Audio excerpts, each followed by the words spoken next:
Hello class 10. This is revision video on circulatory system, and today we will discuss about human heart. Human heart 4 chamber के बने हैं, ऊपर के 2 chamber और नीचे 2 चेंबर। नीचे के दोनों चेंबर को सेप्टम डिवाइड करती है और ये पूरा का पूरा हार्ट जो है पेरिकार्डियम नाम के एक स्ट्रक्चर से, मेम्ब्रेन से ये कवर्ड है, जहां पर देखा जाता है कि मस्कुलर वॉल लेफ्ट साइड में अधिक हैं और राइट साइड में कम। इसका क्या कारण है अभी हम लोग जानेंगे। ऊपर के जो 2 चेंबर हैं उसे ऑरिकल्स या एट्रियम कहा जाता है और नीचे के जो 2 चेंबर से उसे वेंट्रिकल्स कहते हैं। ऊपर के 2 चेंबर आपस में ब्लड इंटरचेंज नहीं कर सकते, वैसे ही नीचे के 2 चेंबर भी आपस में ब्लड इंटरचेंज नहीं कर सकते। सिर्फ ऊपर से ही ब्लड नीचे आ सकता है और फिर नीचे से वो डिफरेंट पार्ट्स में जा सकता है। दोनों ही साइड में ये होता है। ऊपर से नीचे आते समय यानी ऑरिकल्स या एट्रियम से वेंट्रिकल आते समय दोनों ही साइड में एट्रियम या ऑरिकल और वेंट्रिकल के बीच में फ्लैप ऑफ स्किन के जैसा वेल्व्स पाया जाता है जो ब्लड को बैक फ्लो होने से रोकती है। ये वेल्व्स प्रिवेंट करता है ब्लड को पंपिंग करते समय कि वो पीछे की तरफ ना जाए और इस तरह से ऊपर के नीचे आने के समय वो खुल जाती है और नीचे से ऊपर जाने के समय ब्लड जब ऊपर से नीचे आती है तो ये खुली रहती है, वेल्व्स खुली रहती है दोनों तरफ, लेकिन जब नीचे से ऊपर ब्लड जाना रहे तो ये क्लोज हो जाती है, जैसे कि ये बैक फ्लो ऑफ ब्लड को जाने से एट्रियम में रोके। अब हम लोग इसको समझते कि कैसे क्या होता है। पूरे बॉडी से कार्बन डाइऑक्साइड रिच ब्लड या यूं बोले इम्प्योर ब्लड ये वेना कावा में आकर रिसीव होती है। ये वेना कावा यहां ऊपर से नीचे तक इस तरह से चेंबर है। ऊपर का हिस्सा सुपीरियर या एंटीरियर वेना कावा कहलाता है और नीचे का पोस्टीरियर या इंफीरियर वेना कावा कहलाती है। इस तरह से ये दोनों ही इम्प्योर ब्लड को रिसीव करती है from different veins. Different veins इसे कलेक्ट करके यहां पर कलेक्ट करते हैं सुपीरियर और इंफीरियर वेना कावा में, और फिर यहां से ये इम्प्योर ब्लड रिसीव करती है राइट एट्रियम। राइट एट्रियम जब इस ब्लड को रिसीव करती है तो इसे पंप कर वो नीचे राइट वेंट्रिकल में भेज देती है। यहां पर आपको ट्राइकस्पिड वल्व नाम का एक स्ट्रक्चर है जिसमें 3 फ्लैप ऑफ स्किन्स हैं। ये ब्लड को ऊपर से नीचे तो आने देती है। जब ऑरिकल्स या एट्रियम पंप होता है ब्लड को करती है तो ये नीचे आ जाती है ब्लड, तो ये आने देती है, लेकिन जब वेंट्रिकल पंप करता है तब ये क्लोज हो जाती है और इसे ऊपर जाने से रोकती है। तो इस तरह से राइट एट्रियम और राइट वेंट्रिकल के बीच में पाया जाता है जो वेल्व, उसका नाम है ट्राइकस्पिड वल्व। याद रखने के लिए सुविधा है कि आपका राइट वर्ड जो है वो उसमें आर है और उससे याद रख सकते हैं कि ट्राइकस्पिड में भी आर है। तो इस तरह से tricuspid valve is present between right atrium and right ventricle.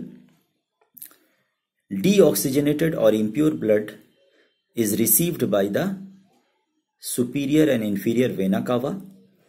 Superior and inferior vena cava deposits the impure blood to right atrium. This right atrium pumps the impure blood to right ventricle, where tricuspid valve opens to flow the valve blood from right atrium to right ventricle.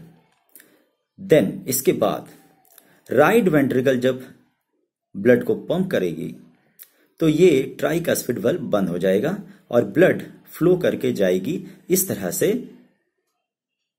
Pulmonary artery के मदद से lungs में।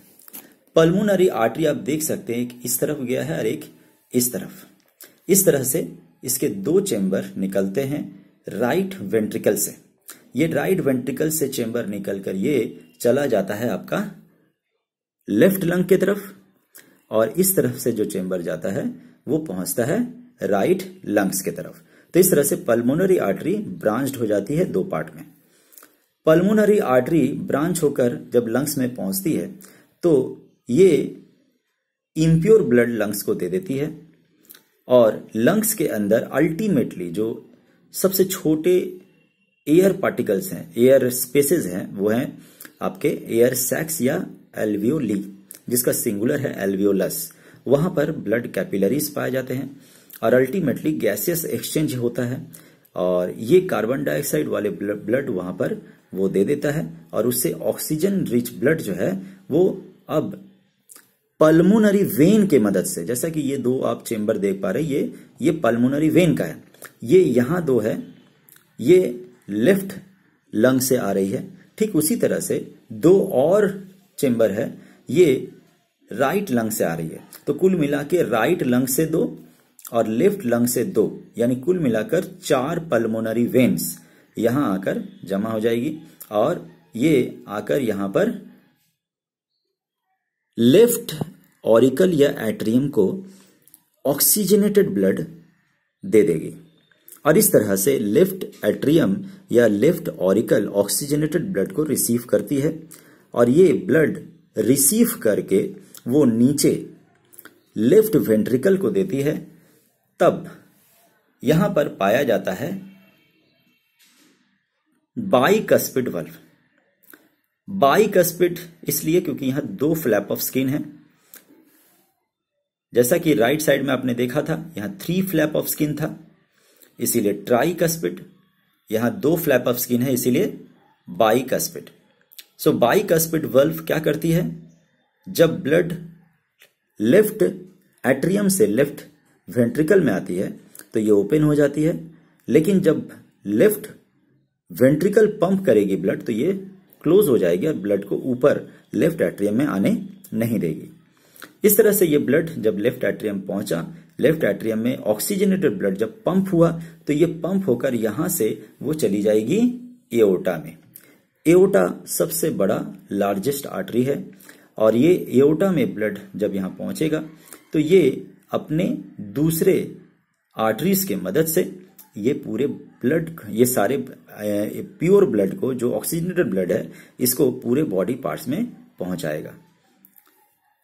यहां 2 चीज और बताना है कि जब राइट वेंट्रिकल से ब्लड पंप होकर पल्मोनरी आर्टरी में जाती है तो यहां पर राइट वेंट्रिकल और पल्मोनरी आर्टरी के बीच में भी वाल्व पाया जाता है। ये वाल्व्स आधे चांद के जैसा होता है, इसीलिए इसका नाम सेमी लूनर वाल्व्स रखा गया है या पॉकेट वाल्व्स भी कहा जाता है। तो पॉकेट वाल्व्स या semi lunar valves right ventricle से पल्मोनरी आर्टरी के बीच है। ठीक उसी तरह आपके लेफ्ट वेंट्रिकल से एओर्टा के बीच में भी पाया जाता है। तो इस तरह से सेमी लूनर वाल्व्स वेंट्रिकल से पल्मोनरी आर्टरी के तरफ और एओर्टा के तरफ जाने वाले ब्लड को वो कन्वे करती है और जब वेंट्रिकल ब्लड पंप नहीं कर रहा है, जब ब्लड एट्रियम से वेंट्रिकल आ रहा है, तब ये क्लोज्ड रहती है दोनों ही केसेस में। और जिस समय राइट एट्रियम डीऑक्सीजनेटेड ब्लड को रिसीव कर रही है वेना कावा से, ठीक उसी समय लेफ्ट एट्रियम रिसीव कर रही है प्योर ब्लड पल्मोनरी वेन से। तो ये याद रखना है आपको, दोनों एक ही समय होता है और जब पंप हो रहा है तब वेंट्रिकल्स भी एक ही साथ पंप करते हैं। और इस तरह से टोटल हार्ट में 4 चेंबर हैं और 4 तरह के वेल्व्स हैं। राइट वेंट्रिकल से जब पल्मोनरी आर्टरी की तरफ ब्लड जा रही है तो जो सेमी लूनर वल्व है उसे पल्मोनरी सेमी लूनर वल्व कहा जाता है, क्योंकि ये पल्मोनरी आर्टरी की तरफ जा रही है। ठीक उसी तरह से जब ब्लड लेफ्ट वेंट्रिकल से एओर्टा की तरफ जा रही है तो वहां जो सेमी लूनर वल्व है उसे एओर्टिक सेमी लूनर वल्व कहा जाता है। तो 4 चेंबर, 4 वेल्व्स, लेफ्ट एट्रियम और लेफ्ट वेंट्रिकल के बीच बाइकस्पिड, इसे मिट्रल वल्व भी कहा जाता है, मिट्रल वल्व या बाइकस्पिड।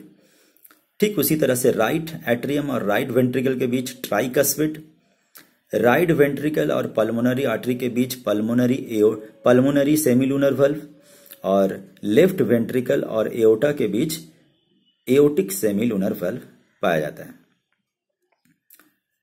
तो फिर से एक बार रिकैपिटुलेट कर रहा हूं।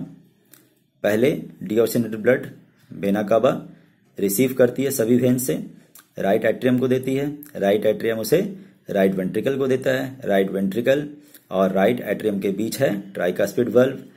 फिर राइट वेंट्रिकल से blood through pulmonary semilunar valve पहुंच जाता है पल्मोनरी आर्टरी में, पल्मोनरी आर्टरी से दोनों लंग्स में चले जाते हैं, दोनों लंग्स में वो इम्प्योर ब्लड को देकर वहां पर फिर से वो ऑक्सीजन रिच ब्लड जब हार्ट रिसीव करेगी तो लेकर आएगा पल्मोनरी वेन, जो कि यहाँ राइट लंग से यहाँ लेफ्ट लंग से वो लाकर लेफ्ट एट्रियम को देगा।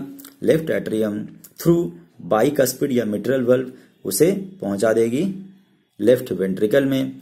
लेफ्ट वेंट्रिकल फिर ब्लड को पंप करेगी और पंप करके वो एओर्टिक सेमीलूनर वल्व से होता हुआ एओर्टा पहुंच जाएगा। एओर्टा लार्जेस्ट आर्टरी है, फिर एओर्टा से डिफरेंट आर्टरीज में वो ब्लड को देकर ये एओर्टा पूरे बॉडी में उसे पहुंचा देगी। इस तरह से ये पूरा का पूरा हार्ट का जो स्ट्रक्चर है काम करता है। होप आपको समझ आया होगा। Thank you.